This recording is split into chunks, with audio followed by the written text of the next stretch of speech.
দুঃখের কথা আর কি কব, শৈলকুপা বিয়ে করার পর একের পর এক দুর্ঘটনা ঘটেই যাচ্ছে। বিয়ের পর কালীগঞ্জেতে যখন শৈলকুপা গেলাম, প্রথমে সকালে শালি গরম গরম চা নিয়ে আসি। তো একটা প্রশংসা করতে হয়, শালি বললাম যে তোমার চোখ দুটো একদম তোমার বোনের মতন সুন্দর। এ কথা বলার সাথে সাথে আমার বউ শুনে ফেললি আছে।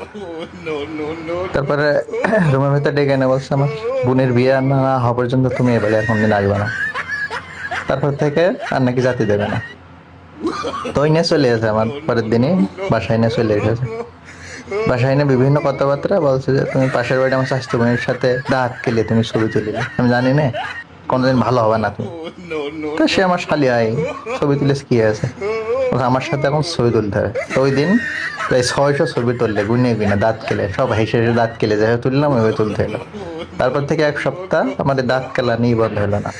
পাশের বাড়ির একটা দুর্ঘটনা ঘটলো, সেখানে সবাই কান্না কেটে গেছে আর আমার এই দাঁত কেলা নিয়ে থেকে গেল। তো যাই হোক, কয়দিন পরে দুপুরে ভাত খাচ্ছি, পাশের বাসার ভাবি এসে বলছে যে ভাই ফেসবুক স্ট্যাটাস দিল আলু ভর্তা দিয়ে ভাত খাবে, খুব নাকি আলু ভর্তা পছন্দ। তা আলু ভর্তা করিলাম, ভাইয়ের জন্য আনিয়েছি। টেবিলে ভাবি চলে গেল। এবার আমি দোয়া দুধ পড়া শুরু করলাম। কাছে নিয়ে বাটি নিয়ে বউ আসলো, বলছে এই নাও তোমার আলু ভর্তা খাও। তারপর থেকে সকাল দুপুর রাত্রি আলু ভর্তাই দিচ্ছে।